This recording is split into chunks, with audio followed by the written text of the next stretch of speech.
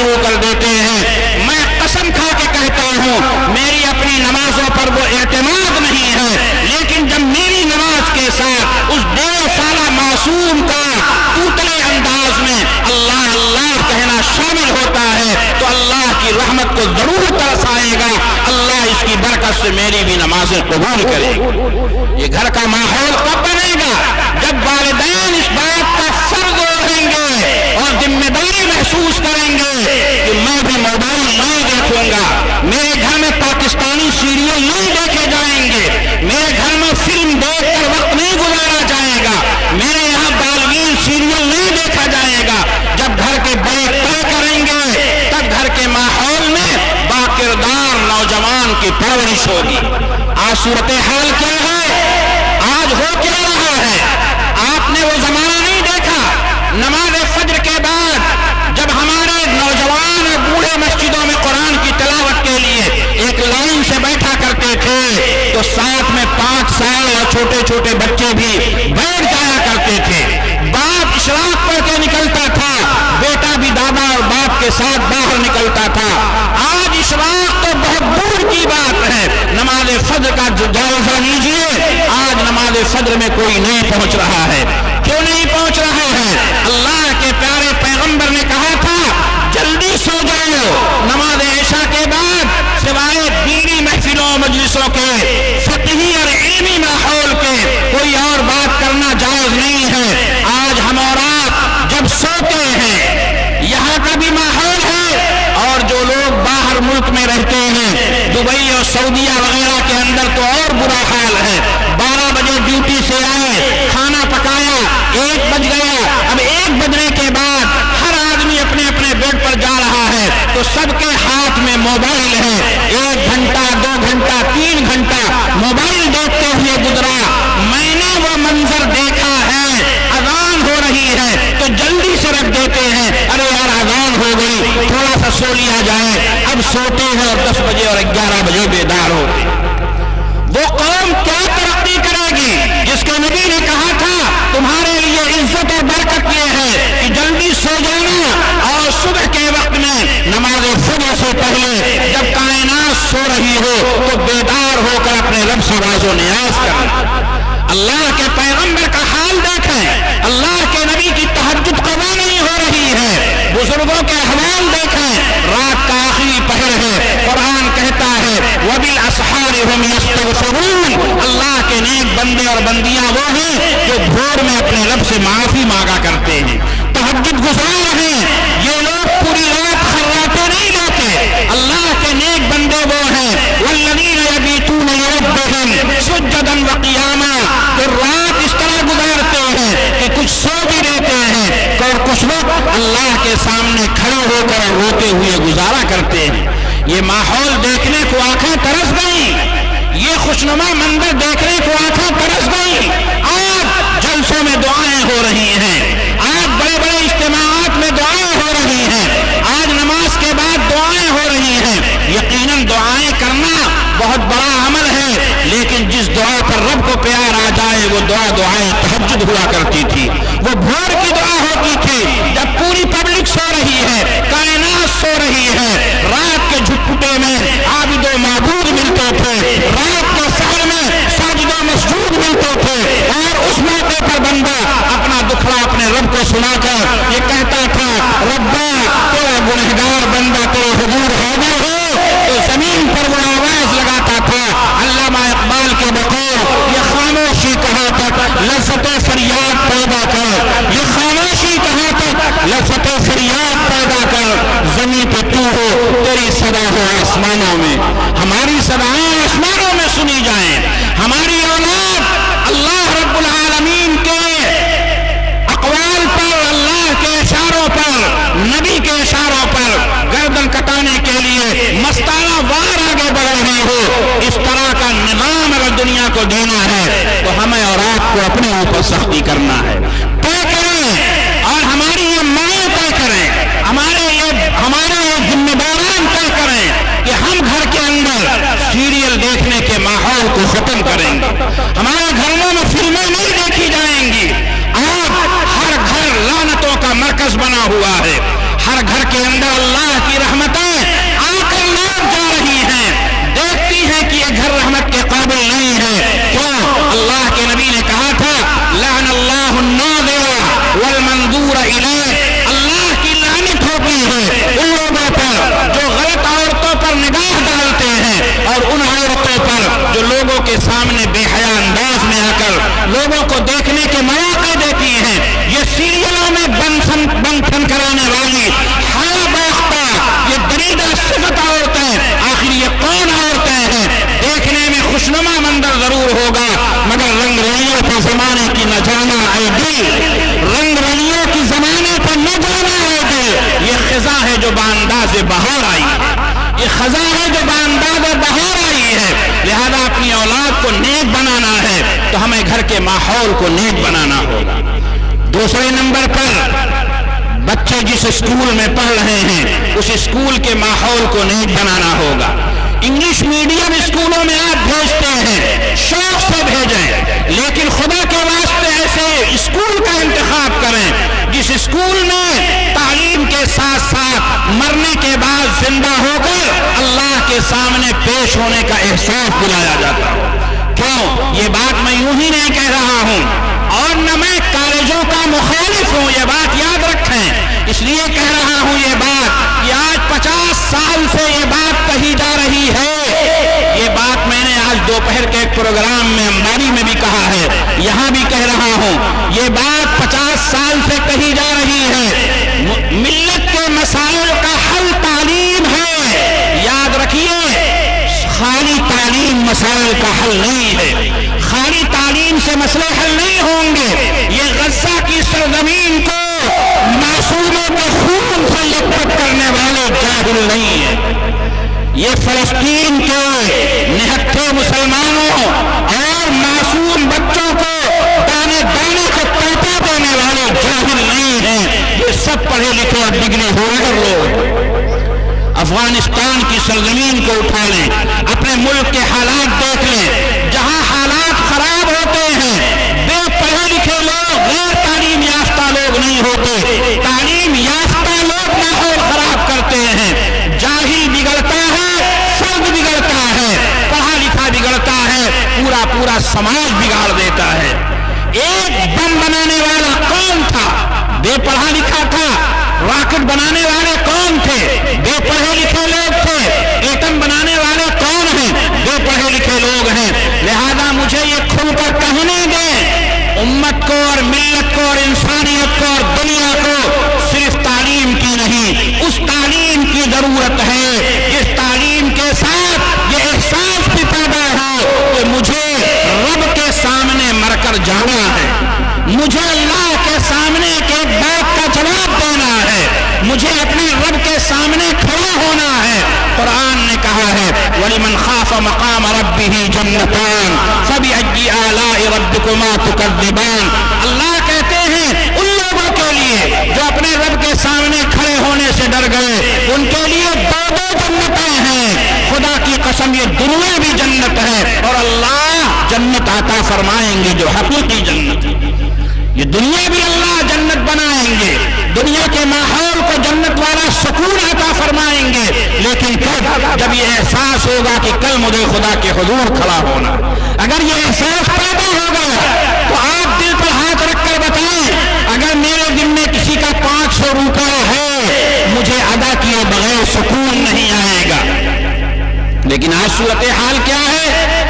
کاروبار کرنے والا جھوٹ بولتا ہے اور کہتا ہے بغیر جھوٹ بولے کاروبار چلتا نہیں، لیکن جس آدمی کے دل میں یہ احساس ہوگا کہ میں اللہ کے سامنے جانے والا ہوں، یہی دنیا کل نہیں ہے، تو وہ کہے گا کاروبار کم چلے یا زیادہ چلے، جھوٹ بول کر سودا نہیں بیچنا ہے، میں سچ بولوں گا اور دنیا جیسی بھی گزرے گی گزار لوں گا، کل حشر کے میدان میں نبیوں کے ساتھ، صدیقین کے ساتھ اور شہداء کی جماعت میں کھڑا ہو گیا، یہ مجھے زیادہ پسند ہے۔ اللہ کے پیغمبر کا فرمان ہے التاجر الصدوق مع النبیین والصدیقین والشہداء۔ یہ بات کہاں سکھائی جائے گی؟ یہ بات دینی مکاتب میں سکھائی جائے گی۔ دھوکہ دینے والا محمد عربی کا غلام نہیں ہے اور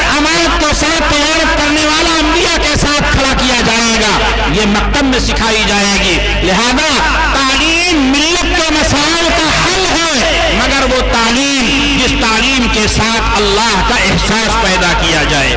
قرآن مجید میں زمانے جاہلیت کے خاتمے کے لیے نبی آخر الزمان، فخر آدمیت، امام المرسلین، احمد مختار، احمد مجتبی، جناب محمد عربی صلی اللہ علیہ وسلم کو آخری نبوت کا تاج عطا فرما کر دنیا میں بھیجتے ہیں تو اللہ کے پیغمبر پر پہلی آیت اتاری جاتی ہے، اقرأ بسم ربک الذی خلق. اے میرے محبوب، پڑھیے اس رب کے نام سے جس نے پوری کائنات کو بنایا اور پیدا کیا. معلوم یہ ہوا پڑھنا بھی ہے، ساتھ میں یہ سمجھنا بھی ہے. یہ جو سائنسی ترقیات ہو رہی ہیں یہ ہماری اور آپ کی ایجادات نہیں ہے، بلکہ یہ میرے رب کی خلق ہے اور میرے رب کی تخلیق ہے. علم بڑھے گا، اللہ کی معرفت بڑھے گی. علم میں اضافہ ہوگا، اللہ کی پہچان بڑھے گی. علم کی راہ خدا نہ نمائے جہالت است. وہ علم جو اللہ کا راستہ نہ دکھلائے، جو اللہ کی معرفت نہ کرائے، وہ علم نہیں، وہ جہالت ہے. لہذا ہمیں اپنی اولاد کو پڑھانا ہے، اپنی اولاد کو تعلیم یافتہ بنانا ہے، ہمیں اپنے بچوں کو بہترین وکیل بنانا ہے. عدالتوں میں صرف ظالم نہیں مظلوم بھی جا رہے ہیں. ہمارے مقدمات لڑنے کے لیے ہمیں وکیل چاہیے. ہمارے بے قصور لوگوں کو عمر قید کے ذریعے جیلوں میں پھوس دیا جاتا ہے. ہمیں لوور کورٹ، ہائی کورٹ اور سپریم کورٹ جانا ہے. ہمیں وکیلوں کی ضرورت ہے. لہذا ہم وکیل بھی پیدا کریں گے، لیکن وکیل وہ ہوگا جو جھوٹے مقدمات نہیں بنائے گا، مظلوموں کی آواز بنے گا. اللہ کے پیغمبر علیہ السلام اس کائنات میں اور اللہ کے نبی بنائے جانے کے بعد یاد رکھیں پہلے وکیل بھی ہیں اور پہلے جج بھی ہیں. اللہ کے پیغمبر کے پاس فیصلے آتے ہیں، اللہ کے نبی فیصلہ کرتے ہیں. لہذا ہمیں وکیل بھی بنانا ہے. ہم بیمار ہوتے ہیں، روزہ میں کب رکھوں گا؟ جب صحت ہوگی. میں نماز کب پڑھوں گا؟ جب صحت ہوگی. میں وضو کب کروں گا؟ جب صحت ہوگی. حج کرنے کب جاؤں گا؟ جب صحت ہوگی.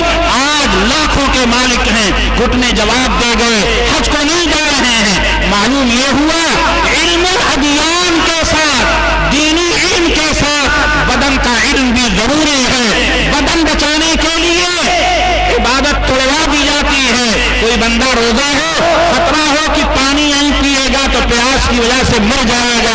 علماء فتویٰ دیں گے، مفتیان کہیں گے روزہ توڑنا واجب ہے، جان بچانا ضروری ہے. یہ مفتیان فتویٰ دیں گے. معلوم یہ ہوا زندگی اور جسم کا باقی رکھنا بھی ضروری ہے. بیماریاں بھی آ رہی ہیں تو ان کے علاج کے لیے ڈاکٹر بھی چاہیے.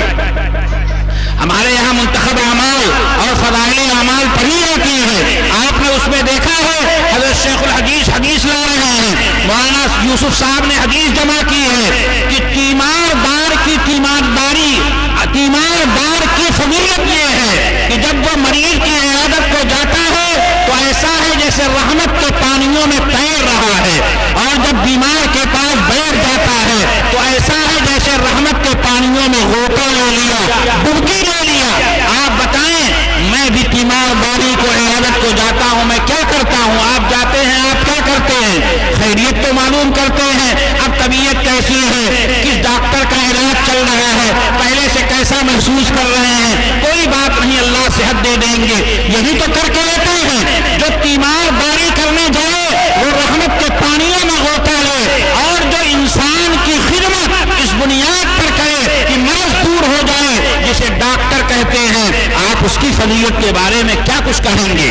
کوئی لفظ نہیں ہے ان کی فضیلت کے بیان کرنے کا.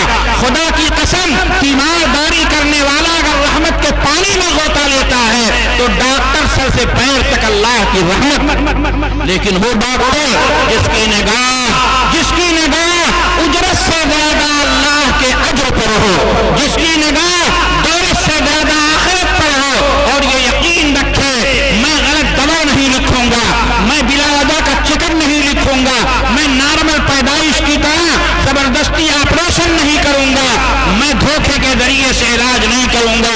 اگر ڈاکٹر آخرت کو سامنے رکھ کر ملت کا، امت کا انسان انسانیت کا علاج کرتا ہے تو یہ سر کے بال سے لے کر پیر کے ناخن تک یہ سراپا اللہ کی رحمت ہے۔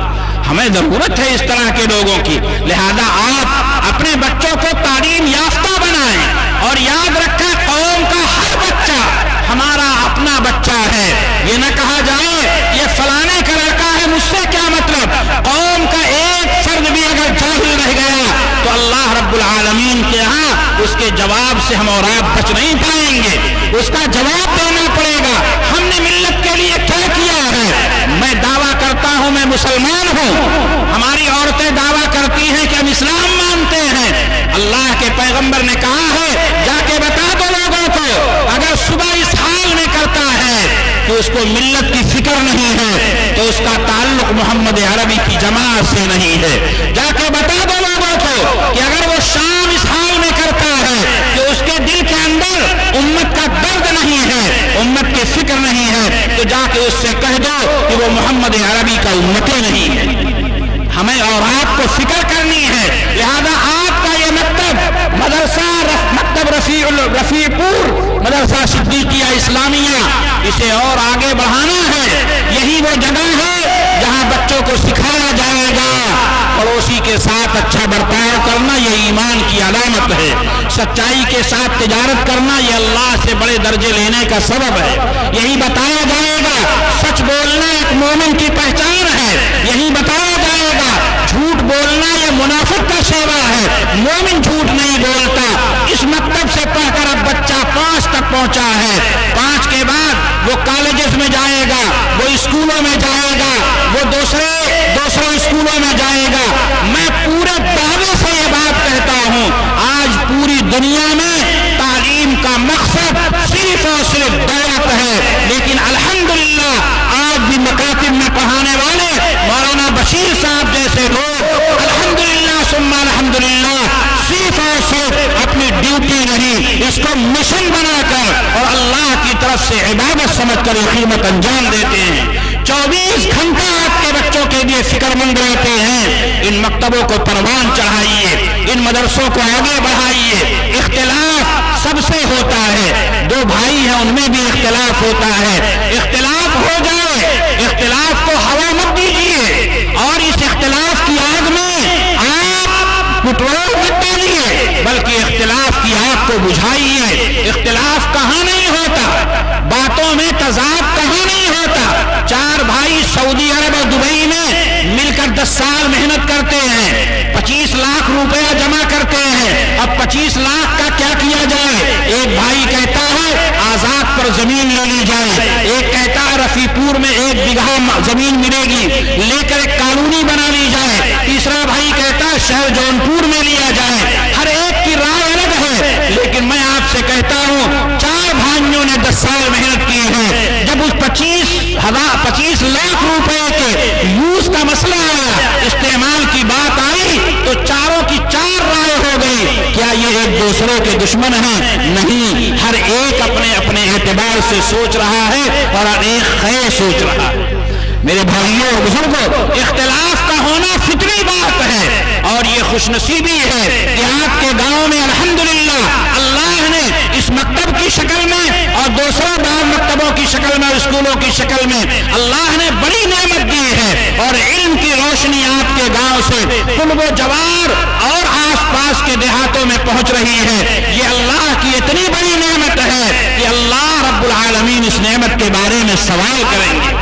میں یہ بات یوں ہی نہیں کہہ رہا ہوں، قرآن جب اترنا شروع ہوا تو اللہ کے پیغمبر سے قرآن نے کہا وَإِنَّهُ لَتَذْكِرَةٌ لَكَ وَلِقَوْمِكَ فَسَوْفَ تُسْأَلُونَ۔ اے نبی جی یہ قرآن آ رہا ہے، اے نبی جی یہ اسلام آ رہا ہے، یہ دین آ رہا ہے، اس کے ذریعے سے آپ کا اور آپ کی قوم کا تذکرہ انسانیت کے درمیان چلے گا۔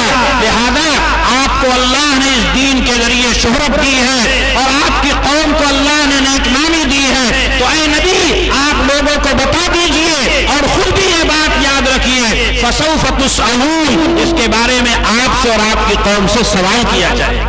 آج الحمدللہ ثم الحمدللہ یہاں آنے والی بسیں، یہاں آنے والے بچے مختلف گاؤں کے ہوتے ہیں۔ لوگ پوچھتے ہوں گے ارنگ کے بچے آ رہے ہیں، دوسری جگہوں کے بچے پڑھ رہے ہیں،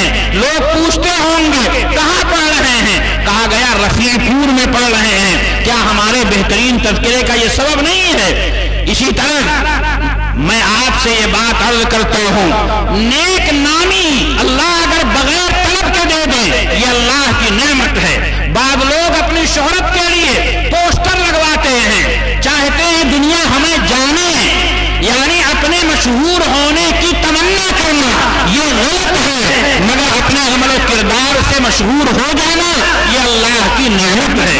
ہمارا یہ گاؤں رفیع پور الحمدللہ اپنے تعلیمی نظام کی بنیاد پر، مولانا بشیر صاحب اور ان کے معاونین کی محنتوں کی بنیاد پر نیک نام ہو رہا ہے۔ یہ اللہ رب العالمین کی بڑی نعمت ہے کہ جو اس گاؤں کو حاصل ہو رہی ہے۔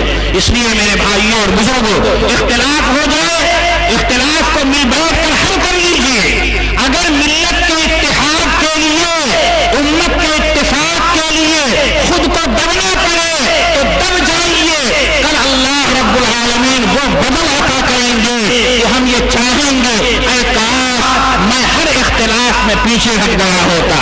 وہ دیکھا اللہ کے پیغمبر کہہ رہے ہیں، گنبد خضرا کے مکین آواز دے رہے ہیں، اے لوگوں اپنی ناک کے لیے تم یہ بات کہہ رہے ہو میں کیوں دبوں، میری کیا غلطی ہے، میں کیوں پیچھے ہٹوں، میں نے کیا کیا ہے۔ گنبد خضرا کے مکین رسول الثقلین امام المرسلین شفیع المذنبین رحمت للعالمین ہمارے اور آپ کے آقا جناب محمد عربی صلی اللہ علیہ وسلم کا فرمان ہے، انا زعیم ببیت فی ربد الجنہ لمن ترک المراء وان کان محقا۔ اے میری بہنوں، اے میری ماں، تم بھی سنو، ذرا ذرا سی باتوں پر گھر کو توڑ دینے کا تم پلان بنا لیتی ہو۔ اللہ کے پیغمبر کہہ رہے ہیں جو حق پر ہونے کے باوجود جھگڑا ختم کرنے کے لیے صلح کر لیتا ہے اور ہاتھ بڑھا دیتا ہے، اللہ کے نبی کہہ رہے ہیں میں محمد الرسول اللہ زبان دے رہا ہوں کہ جنت کے VIP علاقوں میں اسے اللہ سے محل دلاؤں، جنت کے VIP علاقوں میں اللہ سے محل دلاؤں گا۔ آج پوری زندگی نکل گئی، 1000 اسکوائر فٹ زمین خریدنا اور اس پر مکان بنانا یہ ایسا خواب ہے جو شاید 50% لوگوں کا پورا نہیں ہو پاتا، آپ سب لوگ جانتے ہیں۔ لیکن پیارے آقا کہہ رہے ہیں، سچوں کے سچے کہہ رہے ہیں، اللہ کے حبیب و محبوب کہہ رہے ہیں، اے میری امت کی عورتوں اور میری امت کے مردوں، تم دب جانا، صلح کر لینا۔ اگر تم حق پر ہو، سچائی پر ہو، پھر بھی دب کر صلح کر لو گے تو میں محمد الرسول اللہ تمہیں زبان دے رہا ہوں جنت کے VIP علاقوں میں اللہ سے تمہیں محل دلاؤں۔ یہ بات اگر ہمارے سامنے ہے تو کیا محلات والے دنیا سے نہیں گئے؟ کیا زمین و جائیداد والوں کے جنازے نہیں اٹھے؟ کیا بینک بیلنس جن کے ذریعے سے بینک چلتے تھے، بینک بیلنس کے مالک کیا انہوں نے 1.5 گز کفن اور 1.5 گز زمین پر اکتفا نہیں کیا؟ کیا روز بادشاہوں کے جنازے نہیں اٹھ رہے ہیں؟ قرآن کہتا ہے اے لوگوں اینما تکونوا یدرککم الموت ولو کنتم فی بروج مشیدہ، تمہاری موت کا وقت مقرر ہے، جوان ہو بوڑھے ہو سب کے پیچھے موت چل رہی ہے۔ نیک اعمال کے ذریعے اپنے رب کے حضور جگہ بنا لینا تاکہ موت آئے تو تم اللہ کے دربار میں پسندیدہ شخصیات کے ساتھ جاؤ اور فرشتے کہیں یا ایتھا النفس المطمئنہ ارجعی الی ربک راضیۃ مرضیہ، اے اللہ پر اطمینان کرنے والی جان، اے عورت اور مرد جو اللہ کے حکم پر اپنے کو چلا رہی تھی، چلو اللہ کے اپنے رب کی طرف، وہ تم سے راضی ہے، تم نے اس کے حکموں پر رضامندی ظاہر کیا۔ ہمارا اور آپ کا یہ پروگرام ہو رہا ہے ظفر عالم بھائی مرحوم کی یاد میں نے سنا الحمدللہ ملت کی بھلائی کے اکثر کاموں میں آگے رہتے ہیں، لوگوں کے کام آنا ان کا مزاج تھا، آج آپ پروگرام ان کی یاد میں کر رہے ہیں۔ زبان خلق کو نقارے خدا سمجھو، مخلوق کی زبان کو اللہ کی آواز سمجھو۔ جب ہم ایک دینی اجلاس بھائی ظفر مرحوم کی یاد میں کر رہے ہیں، اللہ کی قسم کھا کے میں کہتا ہوں اللہ تعالیٰ جنت میں داخل کر کے آج انہیں اس پروگرام کا نظارہ بھی کرا رہے ہیں۔ ظفر بھائی مرحوم کے بارے میں مجھے معلوم ہوا وہ بیوہ عورت اور یتیم بچوں کے لیے اور اپنے بعد گھر کے لوگوں کے لیے پریشان رہتے تھے۔ گنبد خضرا کے مکین ہمارے پیارے آقا جناب محمد عربی صلی اللہ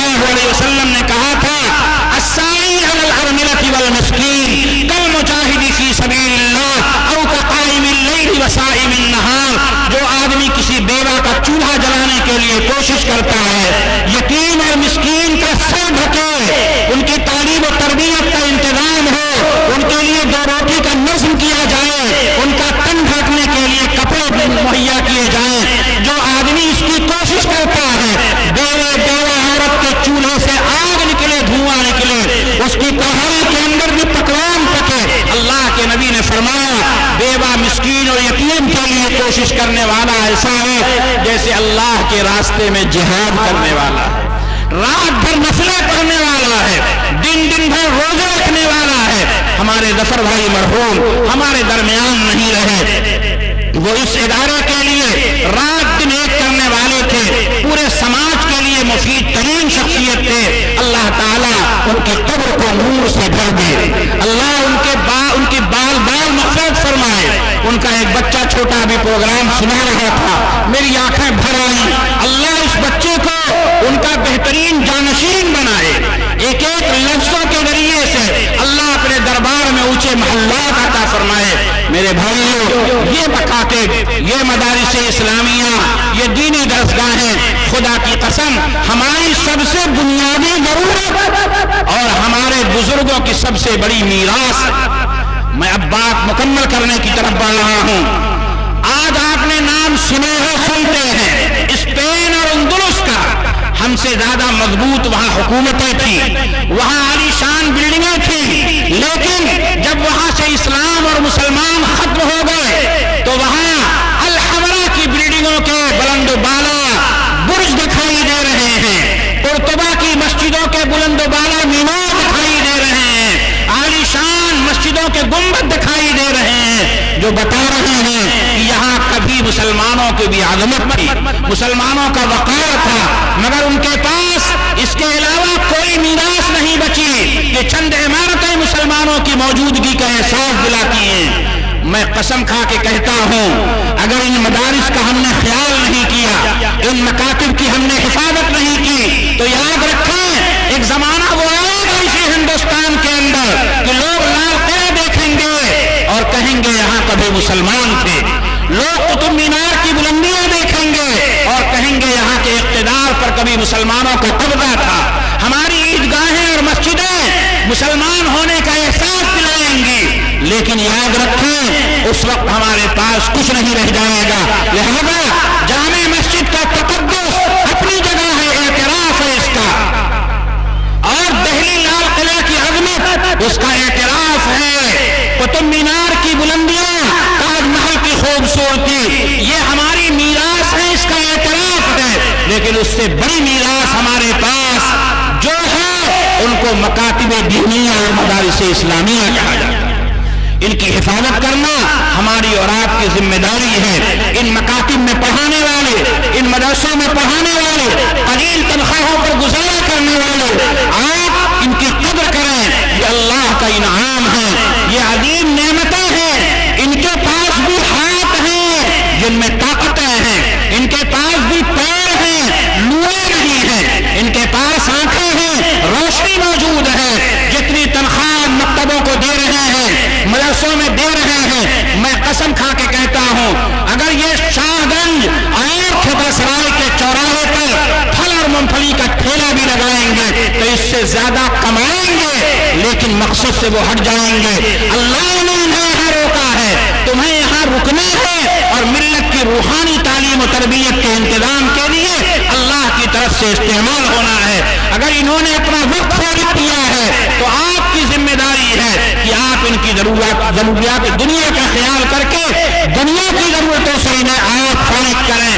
اگر اس طرح سے آپ ہجرت اور نصرت کے ذریعے جو ہمارے جماعت کا مزاج ہے، یہ دوسری جگہوں سے آ کر ہماری خدمت کر رہے ہیں، دنیا ترک کر کے ہمارے بچوں کی پرورش اور روحانی تربیت کر رہے ہیں، ہم تنخواہوں پر صرف اکتفا نہ کریں، سلام کرتے ہوئے مسافر کریں، ملاقات ہو جائے خیریت دریافت کریں، بیمار ہو جائے تو تنخواہ کا مسئلہ نہیں، اجی ہمارے پاس جو ہے امام صاحب، مولانا صاحب، حافظ جی، وہ سب آپ کا ہے، آپ کہیے میرے بچے کا علاج بعد میں ہوگا، آپ کی اہلیہ اور بچوں کا علاج مجھ سے پہلے کیا جائے گا۔